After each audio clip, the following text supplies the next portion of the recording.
Listen, everybody needs a fairy godmother, just somebody to look out for them. Some people call me their fairy smoke mother, others their internet big sister, but you can call me Hannah, the host of Smoke Sesh. So come hang out, let's light up and talk everything there is to life. The good, the bad, the ugly, the embarrassing. I've got a story for it all.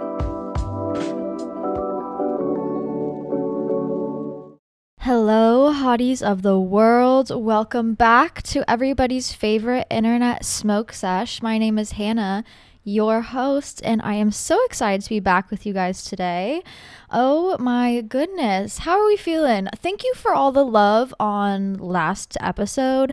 I know it was a little more serious than usual, but listen, we got to get serious every once in a while, okay? We got to get real every once in a while. And that felt like the perfect episode to do so. So I'm glad that I could reach you guys. I'm glad that I could provide a little bit of resources and information and just a little bit of support as well for those who feel like, oh my God, the world is spinning out of my control. It is, but the more you relinquish control and the more you focus on what you can control, yourself, your own mental health, your body, your wealth, the easier it is to accept. Anyways, I have had a great weekend. I recently just moved my little baby Danger, my cat, in with me.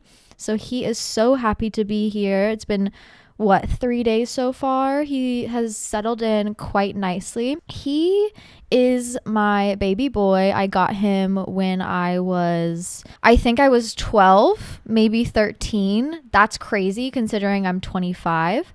And he has lived with my parents my entire life just because, graduate high school, go to college. I'm not bringing him to the dorms. I'm not putting him through that. Obviously, I'm not a responsible person. Get out of college. I move into my first apartment. It was just like a room in a house. And my old roommates had dogs, like little dogs they were friendly to cats, but it wasn't really a risk I wanted to take considering I had 5 other roommates and they were going in and out and he loves to run away. So he stayed at my parents' house. And he has stayed there pretty happily up until this weekend. Finally, I was like, you know what? I feel like I can give him a little more attention, a little bit more love than my parents are giving him, considering they just got like a brand new puppy. They're a little preoccupied at the moment. Why not move him in and give him the best life possible now that I have the money to spoil him and buy him all the cat trees he deserves. So he's here. He's pretty happy. As you guys know, I am also a squirrel mother. I feed the squirrels. They be going crazy around this apartment. So he is loving it, just sitting in the windowsill watching the squirrels go wild. And the squirrels are unbothered. You'd think that they would be like conditioned to be afraid of cats, duh, but they look him dead in the eyes and they're like, okay, but can you give me food? Like, it's insane. It's pretty cute. So it's been a great weekend. Very chill, very rainy, big winter energy. Me and my boyfriend have just been hanging out, making sure that Danger is getting settled. So it's been a good little, family weekend. Other than that, I haven't really been up to much. So luckily, I don't have a lot to catch you guys up on, and we can get to all of your questions. I promise I will make this a fun and silly episode for you all today, so we can lift our spirits and also maybe lift our moods as well. And with that being said, should we smoke? Is it too early? Every time I sit down to film this podcast, it's like 10:30 in the morning and I'm like, usually I don't like to smoke that early, but girl, it's my day off. Why the fuck not? Let's treat ourselves. All right, let's hit this and let's see what you guys have on your minds. Cheers. Also, I finally decorated for Christmas. I want to get more like little decorations for here, spice it up a bit, get into the holiday mood, I always talk about like one of the key ways to survive the winter, the cold weather, when you're indoors especially, is to get into the seasonal decorations. Go to Dollar Tree, spend like $10, get a couple garlands, a couple strands of ornaments, get some bows, throw them up. I guarantee it will help your mood. Someone said, hi, Hannah. You are my emotional support white woman. Keep doing what you're doing, queen. LOL. Listen, I just try my best. That's really all I can do. I feel like showing up every week kind of is not only showing up for myself, but also showing up for you guys. And it's so nice. It really is to have this community that all sees each other, respects each other, uplifts each other. I feel like it's really special what we've created here. And I couldn't do it without you guys. So thank you so much for being here. Is it unethical to have a secret sugar daddy in a relationship if nothing is physical? In my opinion, anything that you have to intentionally keep secret from your partner is probably breaking the rules and boundaries that you have in place in your relationship. So that's definitely something to consider. Now, if this relationship like kind of means nothing to you and you're just like semi-attached, like, girl, leave him, go run away with that sugar daddy, go book a flight. Be safe, please, for the love of God. But also, if you're in a relationship, genuinely, there is nothing that you should be doing that you have to keep secret from your partner. That, in my opinion, is in the realm. I feel like cheating is such a... There needs to be a different word, because I feel like cheating can be so many different things, whether it's like touching a girl, messaging someone else, going to see someone else, keeping secrets, being in contact with somebody that you know your partner wouldn't like. It could be physical, it could be spiritual, it could be mental. Like, there's so many different aspects to it. And I feel like cheating is just such a broad term, and everybody thinks, oh, well, cheating is only physical, when it can be so many different other things. In fact, like, I feel like mental cheating would piss me off more than physical cheating. I mean, any cheating bad, never ever going to fly in my book. You're immediately getting kicked to the curb. But like, I feel like there's so many different ways to break your partner's trust, and every single relationship has different boundaries. So talk it out. You know, it's something to bring up. And if it's something you have to keep secret, I say either bring it up now, or if you want to keep the secret and keep it going, break up with your boyfriend. How did you know nursing wasn't for you? Currently thinking about it, but I'm not sure. Oh my gosh, I've had so many career changes in my life, and I currently am going through a career change. So I think this is a great topic to really talk about, especially for those of you who get stuck in the perfectionism mindset where it's like, no, I need to make the right choice every single time. I need to do the right thing every single time. I have been there before. You know, you go to high school, they're like, okay, pick a fucking degree, pick a college, go for it. Now you have no choice but to do those things. And in my brain, I was like, okay, let me do it. Let me stick to what I said I was going to do, even though it made me fucking miserable. I chose nursing school. I wanted to be an artist. I have always wanted to be an artist. Art is probably the only thing I hold so much passion for in my life. And this is art. You know, art can be anything. Anything that I'm creating, I'm happy.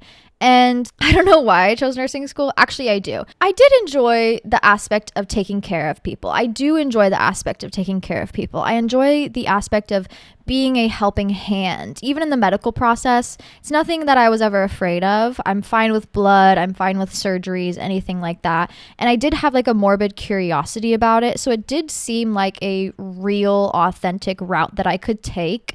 And the money was going to be good. Let's be real. Everybody's choosing a degree based on, you know, financial and future security. I mean, you should be in some sort of aspects, in my opinion. If you're passionate about it, you're probably going to be successful in it. But yeah, in general, most people are picking degrees based on financial security, and that was a major reason why I chose nursing school. I went to the same college my brother went to. I went to Creighton University. It was a private Catholic college. They ultimately just gave me the best scholarships, and also they had a 4-year nursing degree program versus where most state schools have a 5-year nursing degree program where you do your first year undergrad and then you apply for nursing school your second year. I immediately was accepted to nursing school for my first year, and I said, fuck it, let's do it. Now, in your gut, you always know when you're doing something wrong. You do. you always know there's like this chirping in the back of your mind that just will not fucking go away. And it feels like your gut is like twisting back and forth. You feel uneasy. And I definitely felt that. I remember driving to nursing school, going to move in with my whole family, and it was me and my dad in the front seat. And I looked over at him and I was like, I think I made the wrong decision. I think I want to go to art school. And he was just like, listen, too late. You had the option to pick that. You gotta at least commit to this for a bit. And I feel like that really solidified in my brain, like, okay, you made the choice, you have to do it ultimately. I feel like this whole interaction really got me stuck in this perfectionism mindset of, yeah, I made the choice, now I need to do the best that I possibly can. Like, even if I know it's the wrong choice and I'm suffering immensely, I have to see it through. I was genuinely so depressed in nursing school.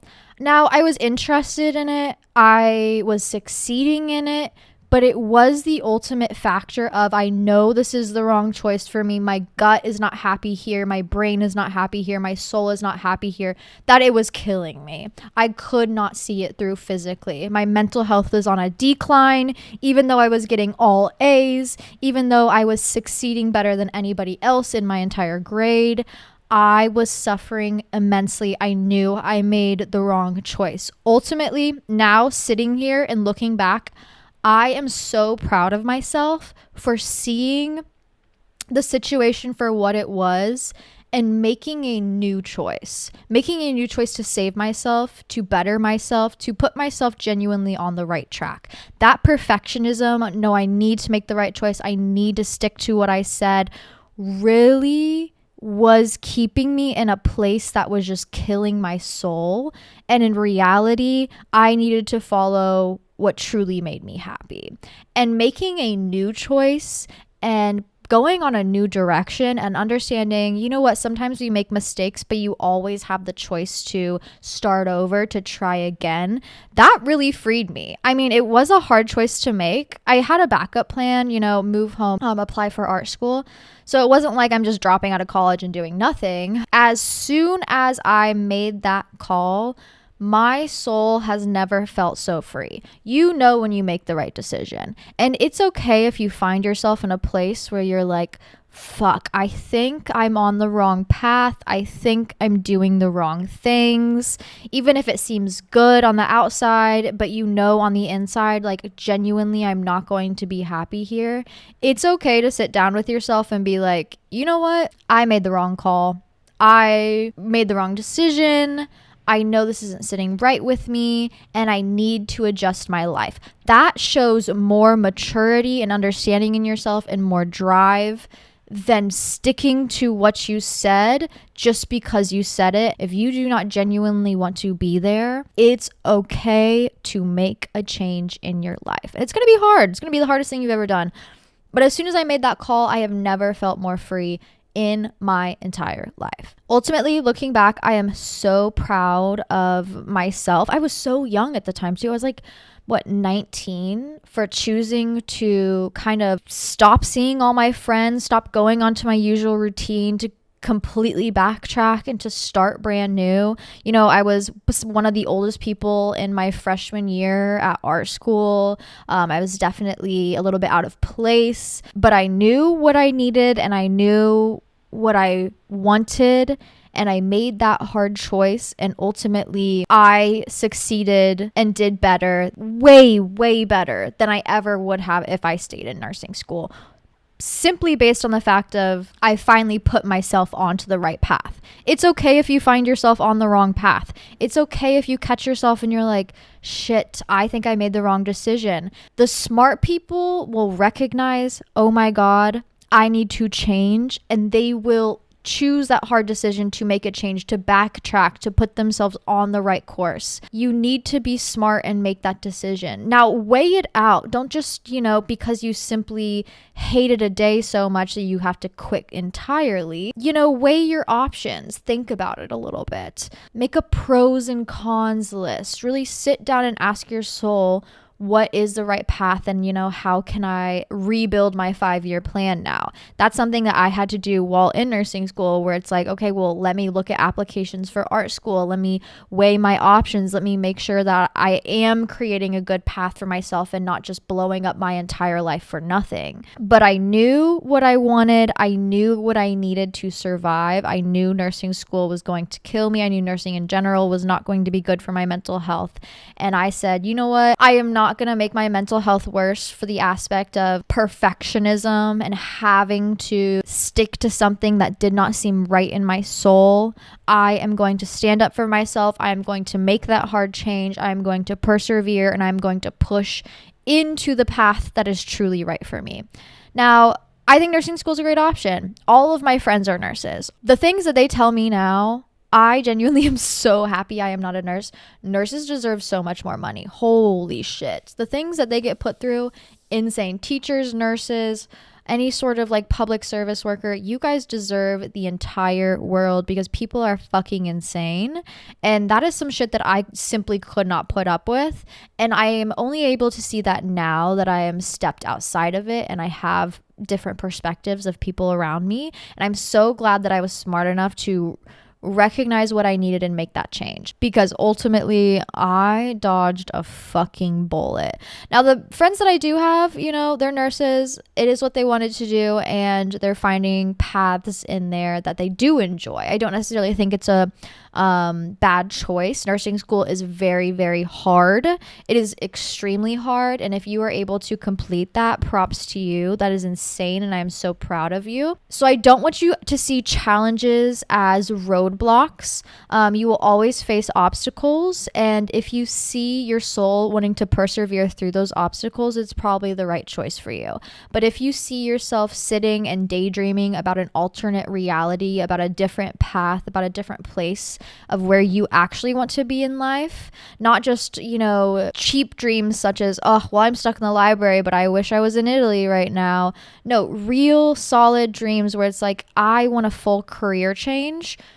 Those are things that you should really look into and weigh your options about. I think it's okay to make change. And I think most importantly, if you're already in college, make that change now. I'm sure you can switch majors. I'm sure you can switch maybe even schools. Maybe there's a different college close to you that has a better major opportunity for you.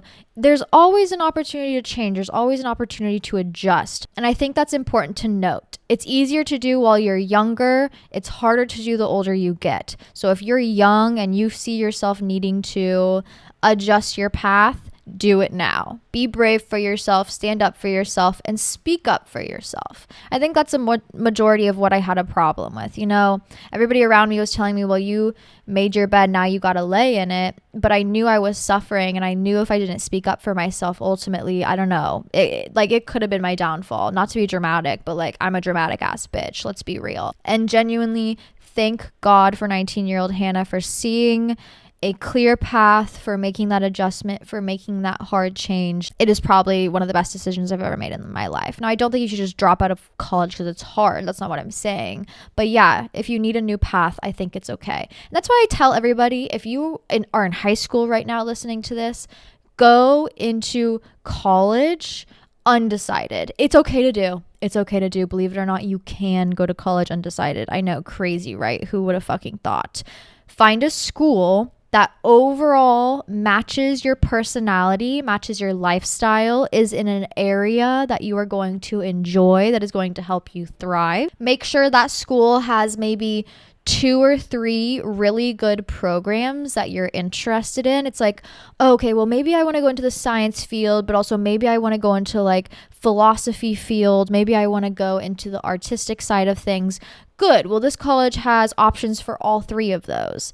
Let's go here. Let's make sure that I am just adjusting accordingly. And then once I'm completely adjusted to college, usually after freshman year, then let's decide on a major. Then let's actually start figuring out what we want to do. I think that is the best route of how to approach college, because I think too many young people put themselves into this like bubble. They make that choice and then they have this perfectionism mindset of, well, I can't mess up. I have to stick to this thing. And it really just binds you to something when I think you need to have that free flow energy, especially while you're young, especially while you're in college, because you're going to discover so much about yourself. You're going to discover so much about yourself. You're going to change immensely. Freshman year you versus senior year you, you're going to look like completely different people. And I think that's important. I think you should allow that growth to happen. I think you should really build yourself up for success, for discovering those different sides of yourself. If you see yourself wanting to change, if you see yourself wanting to grow and shift your path, follow that intuition, make that pros and cons list, really think it through. And if you cannot stop dreaming about it, that's your sign to go after it. How to deal with men lacking maturity. Girl, if they are not on your level, you need to be leaving them alone. Literally get them as far away from you as possible, because they're going to regress you. Yes, I said it. Because you're not a mother. You're not here to teach men how to be empathetic and how to fucking wash your fucking balls. Like, my God, do you not have a mother? You are too busy dealing with your own problems. And if they are bringing more problems onto your plate, emotionally, physically, whatever, it is not worth it. Save yourself. Stressing about affording Christmas presents for everyone. This is a real thing, especially now. Oh my God, everything's so expensive. I am genuinely, in my life, the things that people have given me, I don't give a fuck about the price point. I'm not going to sit here and be like, you have to get me a certain handbag for me to love you. Girl, let's be real. I'm a very sentimental person. I want you to simply just think about me. When you're getting presents for someone, all they want to be is thought about. That is the whole part of a present. It's not a monetary war where you're trying to essentially outbid the other people bringing presents, overperform against them. It's about thinking and holding space for that person on that special day, whether it's a birthday, Christmas, holiday, whatever. It's all about just seeing them for who they are and representing that through a gift. It does not have to be expensive. My boyfriend last Christmas, yes, he bought me a Louis Vuitton bag, but one of my favorite things was we just had all of this old film like sitting around from different vacations we'd taken over our years of being together, like old digital camera pictures, just laying around collecting dust. Occasionally, maybe once a year, I'd find them in a drawer somewhere and I'd flip through them. He was cleaning one day, he found them all, and he made a scrapbook for me. He put them all in there and he made a scrapbook for me, and he wrote down like why he loved each picture and what his favorite memories about the trip were. But he also left space for me to fill it in so I could also write my memories down. Like, what? That is so cute. You can go to Dollar Tree and get a scrapbook for like $5. You can get stickers for $1 each. A fancy metallic pen for $1, throw it in a scrapbook, consider it good. It does not have to take money. It just takes thought and wanting to show up for somebody to actually provide a good gift. What are some other gifts I've given my boyfriend or people around me? Oh, this year for like my niece and my nephew, I'm making them like a felt Christmas tree so they can decorate their Christmas tree, and it's a little bit more child friendly. I've made my boyfriend like a custom skate deck with a picture of me topless on it. What was that, like $40? I got it online. Holiday season too, get them a handmade ornament, get them fresh local honey, buy a loaf of bread, get them a really good bottle of wine. Really, it doesn't have to be crazy. Just think about who they are as a person and what they enjoy, and lean into that more than the actual cost of something. Dealing with work ops. Ooh, yeah, I've dealt with this many a times in my workplace. Here's the thing. When you're young, hot, confident, you're gonna attract a lot of haters. It is what it is. It is what it is. You're going to attract a lot of haters. The reason they're attracted to you is not because of anything that you're doing. everything that you're doing, perfectly fine. Please stay confident, stay hot, stay sexy, stay unbothered. That's why they're pissed off, because they are the opposite of all of those things. And when you're dealing with a jealous person, they do have a way of attacking and lashing out at you in order to receive a reaction, because they want you to feel as bad as they are making themselves feel, because they ultimately are thinking that you are the one making them feel bad, when in reality, they just hate themselves, and it is what it is. Sorry, babe. Like, unfortunately, that is not my problem to deal with. The best way to deal with them, leave them alone. Stay unbothered. Stay happy. Don't let their snide remarks and comments get to you. Don't, feed into the negative behavior. Don't stoop to their level. Really just ignore them. That's the best way to deal with any sort of jealousy, is just like, girl, that is an emotion you're going to have to handle on your own. And I'm going to keep being me. And hopefully you'll be able to see that me being me has nothing against you, and all I want for you is to be your own level of confident, hot, and sexy as well. I want you to meet me up here, but I can't meet you down there. Speaking of pursuing your dreams, someone said, I'm becoming a midwife, girl. To all the girls pursuing their dreams, you can do it. Okay, I've thought about becoming a midwife. I don't know. I love just helping women through like difficult processes. And I find like women to be amazing and beautiful. Can you believe we are able to create life inside of us? Can you believe you are literally a portal? Yeah, crazy. No wonder people want to fucking control us and put laws on our bodies and try and make us less than human. Duh. They see that magic sparkle inside of us, so please see it as well and honor it, uplift it, protect it. But yeah, you can do anything your mind sets itself to. The real question is just, how bad do you want it? My mom is genuinely scared by how much I am not interested in men. I'm 18. Girl, protect your peace. Stay uninterested if you're not. Like, your mom is going to worry about everything. That's the thing about moms. They're going to worry about everything, every single thing. That's one reason I'm afraid of being a mom, is because like, oh bitch, control issues to the max, insane out of control anxiety. Being a mother would be very hard for me mentally. Like, I would need to be in a lot of therapy, not because my child's doing anything wrong, just because I'm afraid of doing things wrong. But yeah, moms are gonna worry about everything. Just do your own thing. Honestly, props to you for not getting involved with men, especially at a young age. I feel like it just regresses women so much. The number one thing I think young women should be is selfish.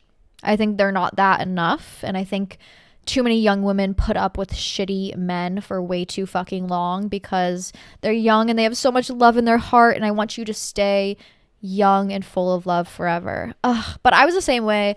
I really did not start dating until, I don't think I even lost my virginity until I was like 19. And like all throughout high school, my mom never really addressed it. She would just kind of make random remarks like, we'll love you no matter what. And like, she started wearing rainbow shirts around the house. Ally, we love her. I think low-key she was secretly hoping that I was gay. But yeah, I mean, technically I am bi, I'm on the spectrum somewhere, but I did start bringing home men, and she was like, oh fuck. So I had the opposite of your problem, but eventually you'll find a man, you'll bring him home. If your mom is making like mean comments, I would just respond with something like, I'm being patient and I am making sure all of my needs are met before I'm settled down with somebody. Sorry, I have boundaries and necessities in a relationship, mom. More in love with my ex now that we've broken up than when we were together. Help? Okay, I talked about this on the Patreon podcast episode, and I feel like these questions kind of go hand in hand. You being, oh my God, my ex, we're not together anymore, and now I want him more than ever. And also this girl who was like, I cannot get over my situationship. He wants nothing to do with me, and I want everything to do with him.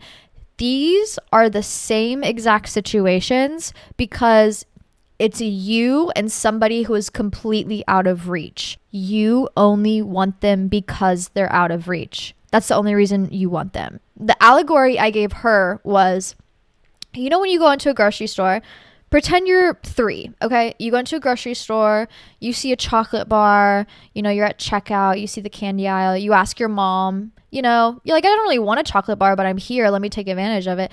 Hey mom, can I get a chocolate bar? And your mom looks at you and of course she goes, no, you cannot fucking get a chocolate bar. You didn't really want that chocolate bar in the first place, but you asked for it. And now that somebody said no, you want it more than ever. You're screaming, you're crying, you're rolling around on the fucking checkout aisle floor over this chocolate bar. When in reality, in the first place, you didn't really care about the chocolate bar. You weren't going into the store thinking about the chocolate bar. Chocolate bar was not something you ever had on your mind before. You simply want it because it's out of reach. You want it because somebody said no. There's a funny little thing about the human brain where it's like, as soon as reality is out of sight, we start twisting and warping it and thinking about it not based in reality, and we start putting this like shiny coat on it and seeing it in this different light and romanticizing it in a way that we never had before. That is not reality. That is just in your head. You gotta come to the conclusion that if something doesn't want me or if it's out of reach, it doesn't mean that I want it, and it probably needs to stay out of fucking reach. Okay? Stop being the kid rolling around on the grocery store floor screaming and crying, throwing a tantrum. No more of that. At some point, you got to grow up. You got to realize I got to take control of my emotions. I got to look at the situation for what it is, and I got to keep it pushing forward. We can't scream and cry and throw tantrums anymore, okay? We're past that age. A big thing that helps me kind of, especially when I was going through like hard breakups and I was romanticizing too much in my brain, or maybe in a situationship and I was just romanticizing the situation, but maybe he still wants me, craziness. I would make a pros and cons list. I love a pros and cons list. From one neurotic baddie to another who like is never thinking in reality, a pros and cons list will keep you in reality. And you got to be real when you're making these lists. You got to get into the details, okay? Actually, sometimes when I gotta be real, I will only make a cons list. If it's involving a man and why you should leave him alone, you should probably just make a cons list. And then every single time you start to have that like romanticization feeling of, but maybe we were good together, but maybe he does love me, but maybe I do want him. Pull up that fucking cons list in your notes app and read the 100 different reasons why they were not good to you, how they kept being mean to you, how they didn't want you, how they treated you badly. You read through every single one of those examples, you will close that notes app and you will forget about them again. But I think it's important to have something to kind of redirect your brain and keep you on track, especially when your brain has a habit of drifting off into la la land, the same way mine does. I love a good fantasy, but we got to put our feet in reality sometimes, and a cons list is perfect for that. Stop throwing a tantrum on the grocery store floor. You're not getting the chocolate bar. Maybe next time, but we got to get up. Now that it's winter, I'm making a lot more recipe videos. I love cooking. If I'm going to be in the house, I might as well be doing something with my hands, distracting my mind, and also eating something good. So I'll be posting a lot more of those. I just posted a red curry wonton soup. So if you're interested, go check out my Instagram at Hannah Marlene and you can make it as well. Super easy. It's also a great option if you're really sick. I think it's a great, like, nourishing, healing soup. Also, soup is also the best when you're picking up a cold or any sort of winter ailment. But it literally is just chicken broth, red curry paste, veggies if you want, coconut milk, and your wontons of choice. Literally, that's it. Like, you can make it so simply. What dessert are you bringing to your Friendsgiving? Ooh, I'm not doing a Friendsgiving, but if I were, I would make my pumpkin cinnamon roll recipe. They're so fucking good, and they're massive. Like, you can cut a cinnamon roll into 8. It's basically like a fucking cake. But they're so good and they're perfect for like a seasonal dessert dish, and it makes a lot and it's really easy. Either that or I love maybe a churro cheesecake. That would be easy. Just a sheet pan churro cheesecake. Hannah! Oh my Lord. I just made those pumpkin cinnamon buns. Girl, I've been a long time silent watcher. but holy shit, I feel like I owe you money for those fucking cinnamon buns. Please drop more sweet treat recipes. I love them. I love you. I'm currently listening to your podcast right now. Please never stop making these. I need it in my life. Love ya! I love the energy. That is so fucking sweet. Listen, I'm from the fucking Midwest. I know how to cook. And it's not healthy fucking cooking. There's a lot of butter. There's a lot of seasonings. There's always garlic and onion. Like, I know how to cook. I'm not saying it's healthy, but it will be the best thing you ever put in your mouth. Best believe. Someone asked, can you say more about radical acceptance and how to enact it daily? Thanks for existing, by the way. Oh, thank you. You're so sweet. Okay, radical acceptance. I think the reason why so many see me as like unbothered, completely maybe checked out from reality. I'm checked in, I promise. But just unbothered, cool, calm, collected is because I practice radical acceptance a lot of the time. Listen, I'm a very anxious, controlling person. Not controlling in a manipulative way. I just have this weird brain issue where I need to know what's going on at all times. Like, I have a problem if I don't, know my routine or know where I'm going or simple things like that. If I don't have a plan, it's going to make me anxious, as well as being just an overly anxious person in general about everything around me. I had to learn to practice radical acceptance as a self-preservation tool very, very quickly. I grew up in a chaotic family. I grew up constantly being anxious about everything. So I was living in a state of anxiety, which was completely out of control and what I thought was normal. I had no idea that everybody lived every single day, not completely freaking out and overthinking every single thing in their entire life. I thought that was just normal. I thought everybody thought that way. And it got to the point where I was having like panic attacks a lot. That on top of my out of control depression got me landed in the psych ward. And the psych ward is actually where I first found out about radical acceptance and simply sometimes throwing your hands up in the air and saying, it is what it is. And I know that sounds so simple, but radical acceptance is radical in the ways of sometimes you just gotta accept reality for what it is, understand you are out of control in this moment, and accept your emotions and your feelings about that for what they are. There's some real steps that you can take here. Observe that you are fighting against reality. If you're like, oh, it shouldn't be like this, maybe this isn't the right thing, maybe there's another option, understand that there isn't. We are in reality right now, and what you are experiencing is real life, okay? Observe what idea you are trying to fight against. Remind yourself that the unpleasant reality cannot be changed. It happened. The thing happened. Acknowledge that something led to this moment. This is how it happened. Here are the steps in which it happened. Practice acceptance with not only your mind, but your body and spirit. Be mindful of your breath, your posture, your heart rate. List what your behavior would look like if you did accept the facts, then act accordingly. Plan ahead with events that seem unacceptable and think about how you should appropriately cope. Remain mindful of physical sensations throughout your body, such as tension or stress. Embrace feelings such as disappointment, sadness, or grief. Acknowledge that life is worth living even when there might be temporary pain. And if you find yourself resisting, my favorite part, complete a pros and cons exercise to better understand the full impact of your choice or the experience. Say, for example, you hate your apartment, but you can't move until you get a new job. So you feel stuck, and every day it's getting you down, and fighting with the situation is draining your energy. You can think, I hate this apartment. I want to change it. I don't want to live here. And this is where I live. Realistically, I can't move now. It's like two things can be true at once.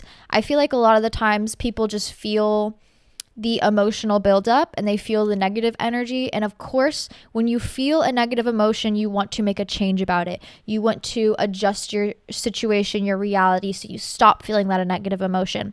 But sometimes it's just letting go of the emotional charge of the facts of the situation, which are unchangeable.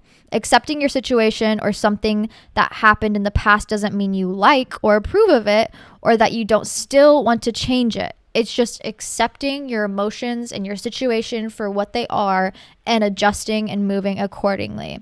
It's not asking you to change your thinking entirely. It's just asking for a little nuance. It's there to add another perspective to your thinking, that despite how you feel about it, the facts of the situation remain the same. And that sounds like giving up power, but that surrender and acceptance actually leaves you feeling more powerful with more options, not fewer. Once you accept something, I found that it makes it possible to move on or move forward. I think especially during this time, it is important to practice this process.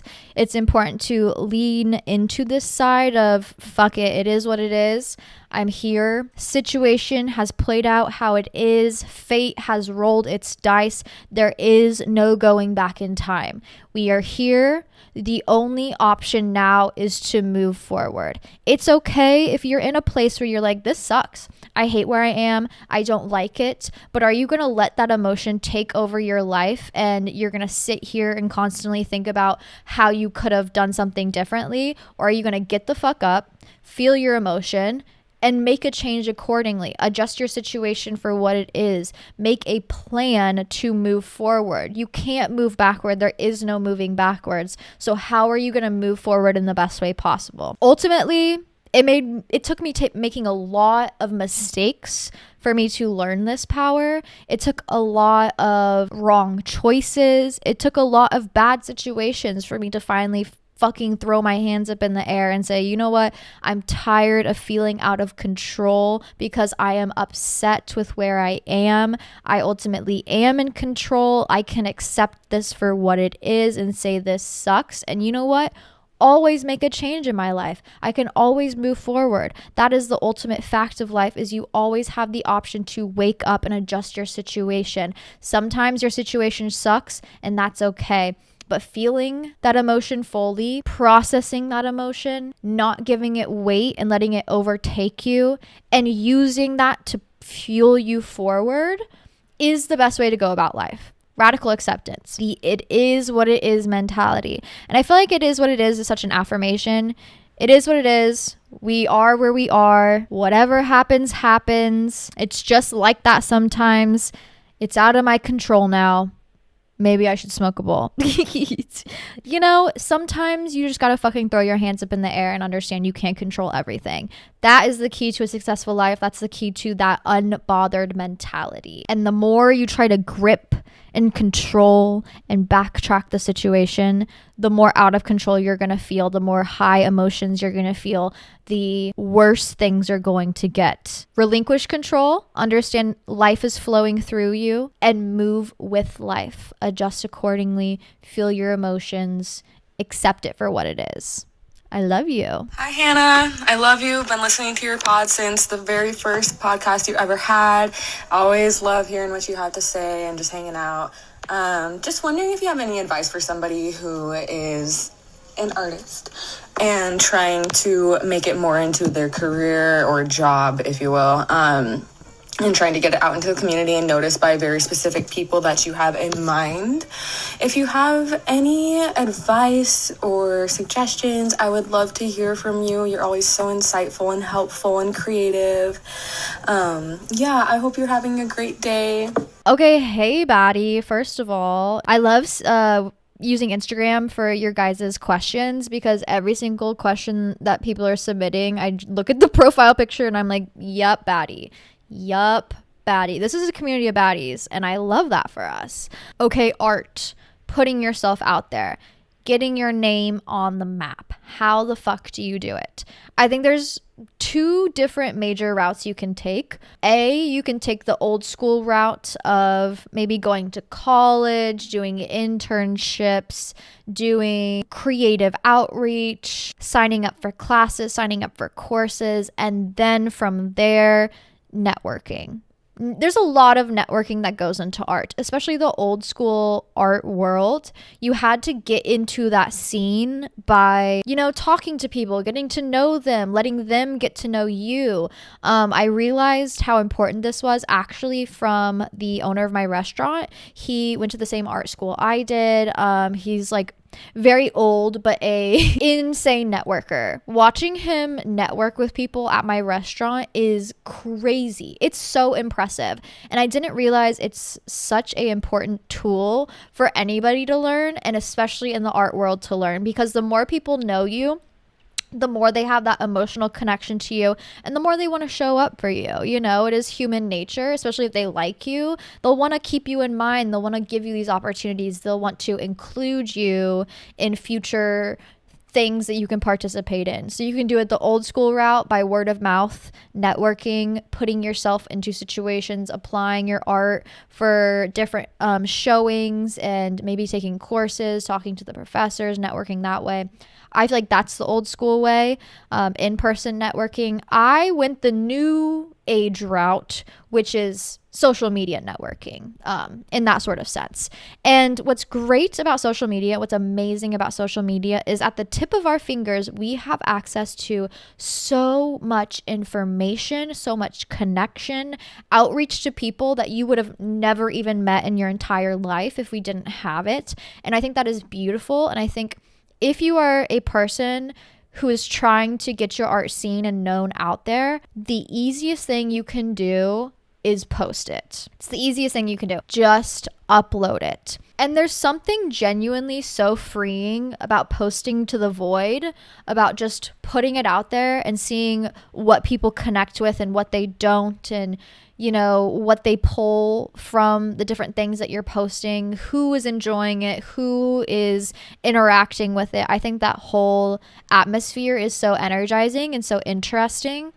But you have to remove the connotation of emotion from posting. I think sometimes, especially as an artist, the goal needs to be just creating and putting it out there, creating more and putting it out there. Consider social media as like your studio, your art studio, and you're showing to the world the different things that you're making, the different things that you're creating. But ultimately, the more you're going to be posting, the more of a chance you are going to have of getting seen. I think it is such an amazing tool that is at our fingertips. We don't have to go to school. We don't have to go to internships. We don't have to do these things. We don't have to do these in-person networking situations when we do have social media. So if I was a person who wanted to be seen or discovered in any sort of way, post. Put yourself out there. Forget the perfectionism mindset. Stop holding yourself back. Post like 5 times a week. Fuck it. What do you have to lose? That's ultimately what I did. And here I am now. Look at how far it's taken me. And thank God for younger Hannah for being so brave and just bored during the pandemic and genuinely just craving human connection. Like, I just wanted to chit chat with people and I don't know, share little funny things online. And this is how far it's gotten me. And I'm so thankful for that. I'm so thankful for the bravery I had when I was young. I was a little bit more unhinged and off a lot of Molly. So of course I was putting myself out there more than usual. But so many blessings have come from it. And so many blessings that I don't think I would be able to have created in quote unquote the real world. It would have taken 10 times the amount of effort and the amount of time to create the same connections that I have created simply with my phone. Put yourself out there and don't focus on the reception. If it gets 2 likes, that's 2 more people that have seen your things than before. If it's 1 like, it's 1 more person that has appreciated your art than before. Don't focus on the numbers. Don't focus on the algorithm. Don't focus on that bullshit. Focus on creating and just sharing it with the world. Eventually you will be seen, I promise. That's the beautiful thing about the algorithm. It really does give every single person a chance. I mean, you know this. I know this. Do you know how many times I've been scrolling Reels or TikTok and a random crazy ass fucking video that I never would have seen before pops up and it's 3 likes and it's why the fuck am I seeing this? Yeah. You will have your opportunity. But ultimately, the more times you put your things out there, the higher your opportunity will be, the more it will push you, the better your observation will be. I hope that helps. Who's your celeb crush? I for real have a crush on like 50-year-old men. Okay, my celebrity crush is, and I think this is really telling of why I'm dating my boyfriend. But my celebrity crush is Johnny Knoxville. That's been a long time celebrity crush of mine. I love a man who's just like down, willing to do anything for the bit, like a little psycho in that sort of way. I love that. I live for it because I'm the kind of person who, once again, control freak, anxious person. So I love a person who can really get me out of my comfort zone and help me step into that other side of myself that I'm a little bit more nervous to interact with. So yeah, Johnny Knoxville has been a long time crush of mine and very telling of why me and my boyfriend are together. Current favorite way to consume Schweed. Oh, okay. Always and forever, it has been a bong. I love a bong. I think the sexiest way to consume is always a joint, preferably a pink Blazy Susan joint. Hi. But the best everyday usage, especially for like my lungs and my health, is a bong. Something where I can put fresh water in it every day. The smoke is filtered through water. You can put ice so it's chilled. That's my favorite way to smoke. If I had to rate it, I would say A, bong for the practicality, B, joint for the sexiness, C, maybe like a vaporizer. I don't know, like a Pax vaporizer. And last, Z, bitch, a pipe. I hate a pipe. I hate a pipe. I mean, I get the practicality of it, but like, my God, my lungs cannot take it anymore. Caramel apples would be fun and a little bit healthy. You could do like crushed M&Ms on one and then like crushed Heath bars. You could do maybe like a carrot cake. It might be too early in the season for a carrot cake. Is it ever too early? That's more like a springtime dish in my opinion. That, yeah, I have a lot of recipes that I think you could make for a Friendsgiving on my Instagram. My French onion mac and cheese, that would be great for a Friendsgiving. My pumpkin cinnamon rolls, my cream cheese apple danishes. That was a recent one that people really enjoyed. But yeah, I need to get back in the kitchen and keep cooking because I have a lot of recipes to share with you guys. Hey girl, so broke up with my boyfriend in Ireland and moved back to America, which is kind of sad because America, but anyway, I matched with these two boys on Hinge. Let's call it boy number 1 and boy number 2. So I started hanging out with boy number 1, but then realized that boy number 2 was his roommate, and so like hung out with him through boy number 1, and then I realized that I like boy number 2 a lot more, so I kind of broke things off with boy number 1, and now I'm hanging out with boy number 2, and boy number 1 kicked boy number 2 out of the apartment. So am I a homewrecker? Wow, that felt like the plot of Challengers. That was crazy. I mean, no, I don't think you're a homewrecker because, I mean, I guess they had a home, but it wasn't like a relationship home. I think that is fucking crazy, but ultimately, that's boy code. Okay, they fucked up on boy code. They were both interested in the same girl and one didn't make the call, so the other one swooped in. They should have had those boundaries figured out within themselves. You know what, girl? You're just there. You're just having fun. You're just exploring it. Do your thing. I don't think I would feel bad about it because that seems like something they should have handled themselves, in my opinion. LOL though. Maybe they just want to make out with each other and one's mad that they're not being included anymore. How to deal with terrible, crazy roommates. Ooh, honestly, I just didn't leave my room. I know. It's so annoying when you want to like feel safe in your space and like free, but at least you have your room where it's kind of your own personal free space.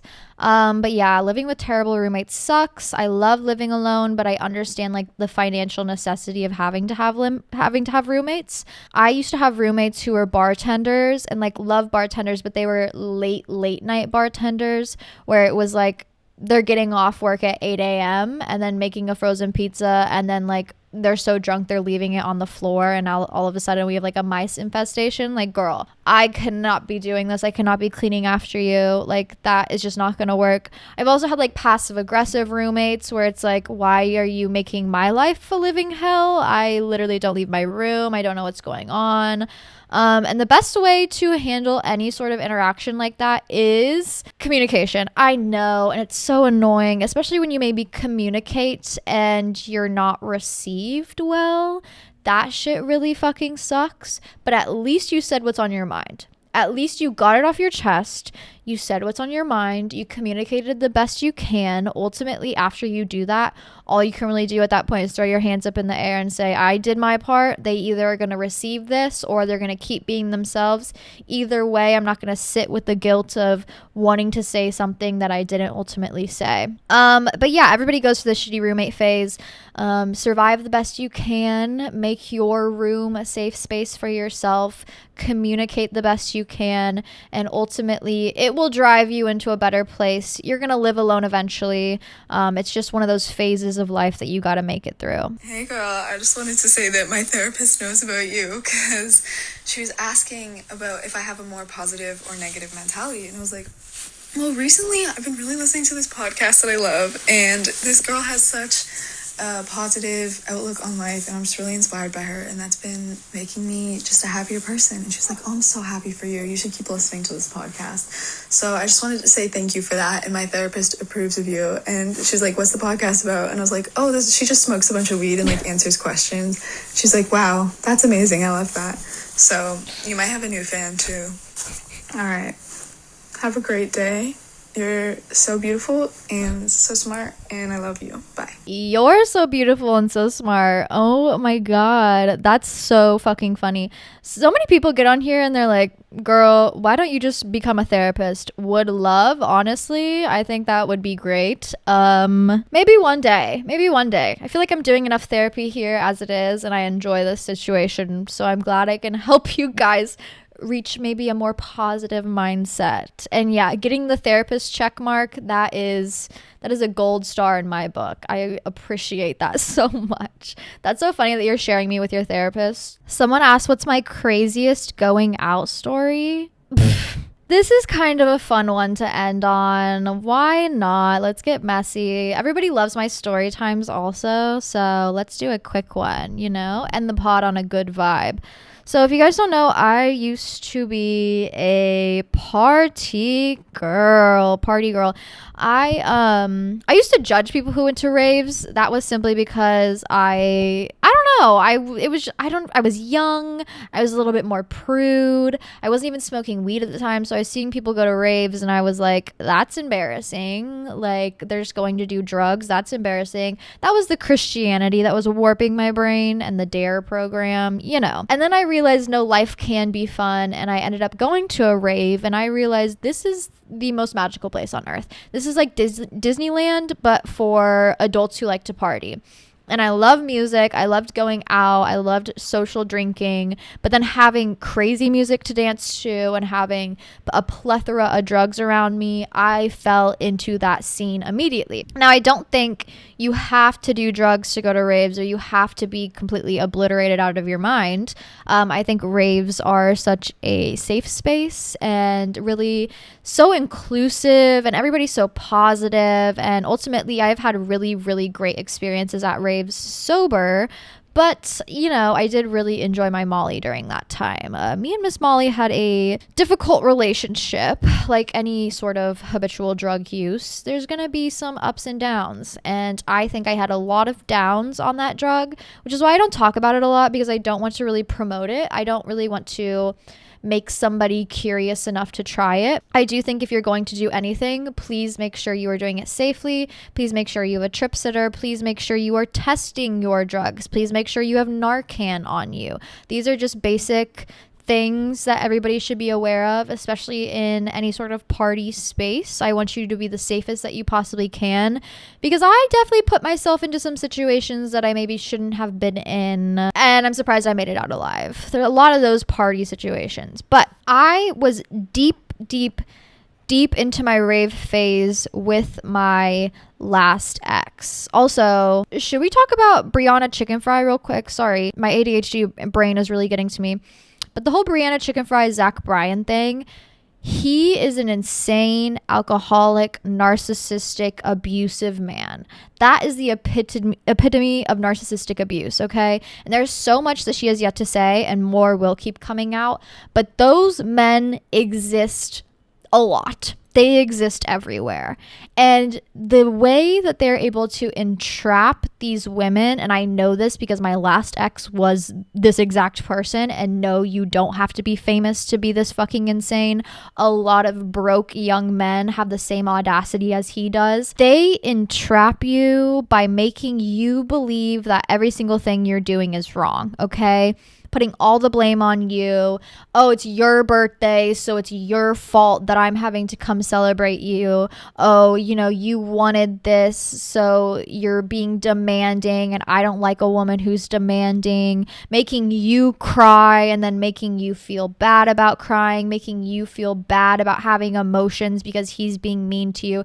It's this toxic cycle of you feel like you're doing something wrong and you're a good person, so ultimately you're going to want to do right, but you're being manipulated by this person to make you feel like you've done something wrong. So one of my craziest nights was actually the night that me and my ex broke up.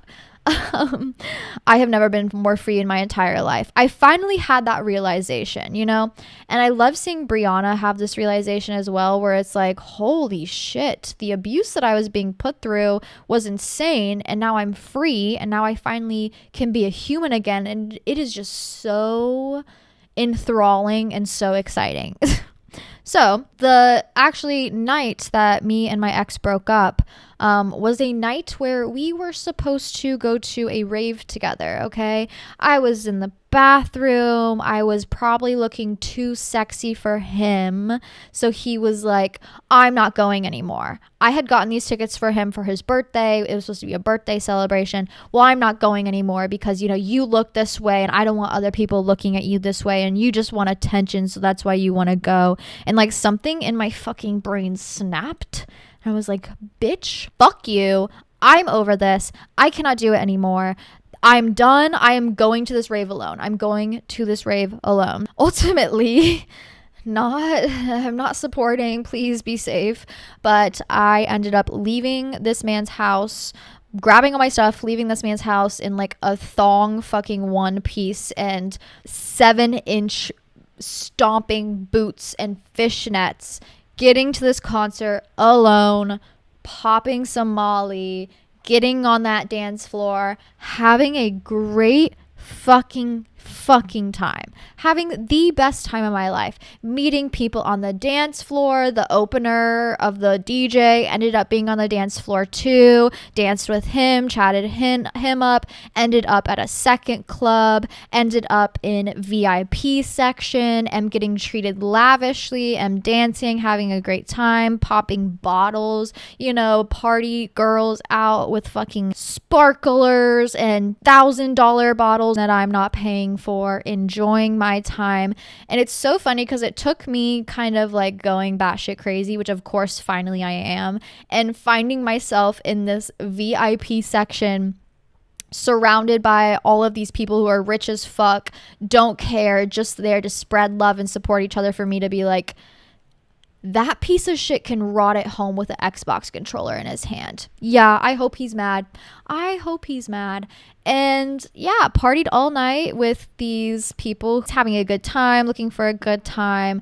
I was supported. I was loved. I did a lot of Molly. I ended up like on a go-go pole dancing for hours, ended up behind the booth on stage, you know, did my little thing, you know, worked my little magic, chit-chatted with people, met some girlies. It was a great time. That's probably my craziest going out story, just because of the lavishness of it and also the high energy of literally breaking up with my boyfriend and then going out. But it was so freeing, and it is probably one of my favorite going out experiences because I felt like I was being reborn into somebody that I always knew I was supposed to be. I felt like I was like losing the chains of someone and realizing just how much they were bringing me down. And ultimately, yes, I had my location turned off, and then yes, I accidentally turned it back on at the club. And of course, my ex saw this because he's a psycho freak. And I came home to my parents' house to all of my stuff packed up in a box on my front porch. And it was kind of like this sigh of relief of, you know, it's over. Fuck him. Thank God he brought my shit here, you know. I'm sure he thought it was a passive aggressive mood, but I'm like, thank God I don't have to deal with that bullshit, and I have all of my stuff here. I went upstairs, I projectile vomited into the into the toilet, passed out, woke up the next morning, bought myself a extra large Dunkin' coffee. I called I think it was like a TaskRabbit. It's essentially like people who are able to help you out with things. And I had quoted it for moving, but essentially it was just like this woman who showed up with a truck, and I was like, hey, I need you to just take this tub full of my ex's stuff and leave it on his front porch for me, because I refuse to go there. I mean, he did it to me, but like, I am not spending any more of my gas money or even risking seeing him in person. And she was so on board, such a girl's girl. It's like this 40-year-old woman chain smoking cigarettes in her red lifted truck. She's like, give me the box, I got you. Probably the easiest task you could ever get assigned to. I'm sure she thought I was like moving houses. I'm like, no, here's a gallon bucket full of his shit. I wrote a mean ass, nasty ass letter being like, I did everything for you and you essentially threw it away, like, fuck you, period, signed with hate, Hannah. Left it in there, gave it to this woman. She dropped it off on his front porch, took a picture of it on his front porch, sent it to me, and said, I hope you live the best life ever. Job done. Tipped her like $60. That was that. The best party night ever was me just really regaining my freedom. I've had many of other party nights that were great times too. You guys have heard the baby pool in the backyard story. That was a fun one. My 21st birthday, that was crazy. But this one really hits home, especially with the whole Brianna chicken fry situation, where it's like, you can be the baddest, richest, hottest girl in the world, and men will still want to see you suffer. Do not let yourself suffer in silence. Do not let these men convince you that you need to behave a certain way, that you need to act a certain way, that it is your fault. If you are crying every single week in a relationship because your partner is making you feel bad, that's not normal. It does not take that much work to be in a relationship. Sure, it takes work and sometimes compromise, but not that much. And I want you to understand that if it happened to me, if it happened to her, it can happen to you too. Realize the warning signs. Do not ever put yourself aside or your dreams aside or your emotions aside for a man, and live the best life you can possibly live. Okay? Pop that Molly and go to the club and dance with the DJ girl. Metaphorically, you know? Like, please be safe. But yeah, great time, really great memory. At the time, of course, I was probably more of a hot mess than I'm making it out to be. It definitely was a messy night, but it was such a freeing night, and it was probably the exact way that I needed to celebrate my newfound freedom. And yeah, free yourself from that evil man, okay? There's no reason you should be crying or feeling like you're the problem constantly in a relationship, honestly. And my new relationship has really taught me that it really doesn't take a lot of work, okay? It really doesn't. You guys should mesh well. You know, there shouldn't be a lot of compromise because you should be on the same page. You should have the same goals. You should want the same things out of life. You should share the same morals. I don't think you should have to put yourself and your freedom aside just to make a relationship work. And please, for the love of God, if you find yourself there, free yourself. With that being said, I love you all so much. Happy Tuesday. Hopefully this was a fun little episode for you guys. It's a sleepy little day. It's nice and rainy out. I think today I'm just going to vacuum my house, cuddle with my cat, and smoke a bowl and just enjoy my afternoon. And I hope you guys do too. I hope it's a fantastic week for you. I hope all of your dreams and your blessings comes true. I hope you're able to change your path or find a new route if you feel like you're stuck. If you don't like where you are, I hope you can understand that it doesn't mean you're in the wrong place. Sometimes it just means maybe you don't like where you are. All you can do is persevere forward, feel your emotions, and do the best you fucking can. So I love you all. Happy Tuesday. If you want to see more from me, check out the Patreon, patreon.com/smokeseshshoddy. I do an extra episode every week where I answer every single one of your questions. Yes, every single one of your questions. It's pretty fun. It's a fun little just casual, chill, YouTube style, sit down, smoke, hang out.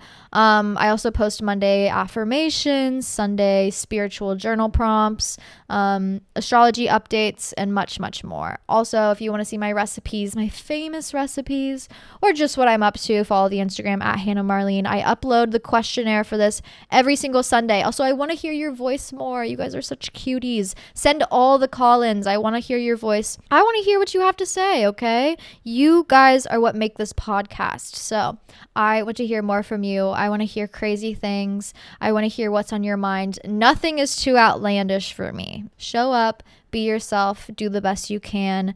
Stay sexy, stay sane, and I will see you all next week. Mwah.